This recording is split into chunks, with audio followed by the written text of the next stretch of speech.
पर्यावरण दिवस है। पूरी दुनिया प्रकृति और पेड़ पौधों के संरक्षण के लिए संकल्प लेती है, लेकिन हमारी धरोहर के रूप में ग्वालियर अंचल में कुछ उम्रदराज बुजुर्ग पेड़ पर्यावरण की रक्षा के संवाहक बने हुए हैं, जो हमें प्राचीन वटवृक्षों को सहेजने की याद दिलाते हैं। जी हाँ, आज हम बात कर रहे हैं ऐसे वटवृक्ष की जो करीब 300 साल से भी ज्यादा प्राचीन हैं।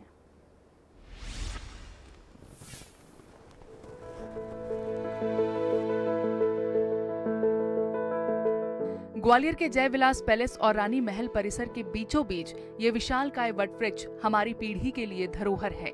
इस वटवृक्ष ने सिंधिया रियासत काल के समय से अभी तक के अनेक कहानियों और राजनीतिक उतार चढ़ाव का दौर देखा है। इस वटवृक्ष की छांव में सिंधिया राजवंश का जीवाजी राव सिंधिया प्रथम और द्वितीय, माधवराव सिंधिया प्रथम और द्वितीय के बाद मौजूदा केंद्रीय मंत्री ज्योतिरादित्य सिंधिया और उनके बेटे महाआर्यमन सिंधिया का दौर देखा है। मौजूदा दौर में जब बीजेपी और कांग्रेस के कार्यकर्ता, नेता और पदाधिकारियों का यहाँ जमावड़ा होता है, तो आश्रय का स्थल महल का यही वटवृक्ष बनता है। महल और महल की राजनीति से शुरू से जुड़े रहे वरिष्ठ पत्रकार डॉक्टर केशव पांडे का दावा है कि यह वटवृक्ष 300 साल से भी ज्यादा पुराना है। ग्वालियर के महल परिसर में स्थित इस वटवृक्ष की छांव और उसकी शाखाओं की छाया उस समय और ज्यादा असरकारी दिखाई देती है जब बीजेपी के केंद्रीय मंत्री ज्योतिरादित्य सिंधिया या महाआर्यमन सिंधिया के तमाम समर्थकों व कार्यकर्ताओं का मेल मिलाप या राजनीतिक जलसा जुलूस होता है, तो हर मौसम में यह वटवृक्ष ही सहारा होता है। फिर चाहे महल की दूसरी धारा के रूप में मध्य प्रदेश की खेल एवं युवा कल्याण मंत्री यशोधरा राजे सिंधिया रानी महल में प्रवेश करती हैं, तो राजनीति की चौकस और समर्थकों का जमावड़ा भी इसी वटवृक्ष की छांव में ही जमती है।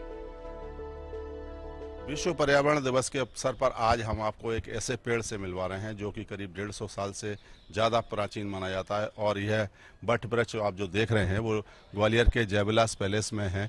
यहाँ की ज्योतिरादित्य सिंधिया केंद्रीय मंत्री और बाकी जो रानी महल है, जितनी महल की दीवारें पुरानी हैं उतना ही ये पेड़ वो वट वृक्ष पुराना है। इसने बहुत सारी सत्ताएँ और परिवर्तन होते हुए देखा है।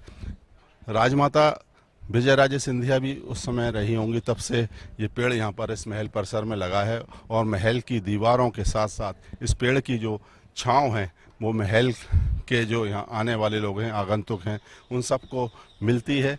और इस वट वृक्ष की कहानी अपने आप में ही है। यहाँ इसने कई राजनीतिक उतार चढ़ाव देखे हैं, कई जनसंघ के ज़माने से लेकर भारतीय जनता पार्टी और कांग्रेस के कार्यकाल को भी देखा है।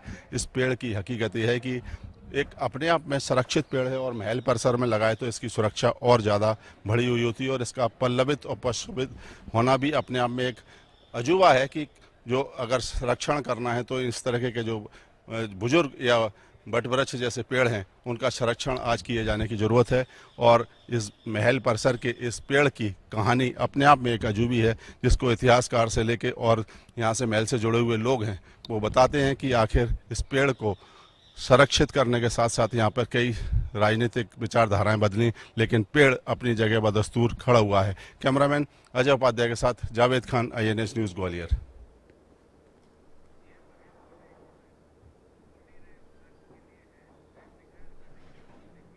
और आइए अब रुक कर लेते हैं, आपको बता दें मुख्यमंत्री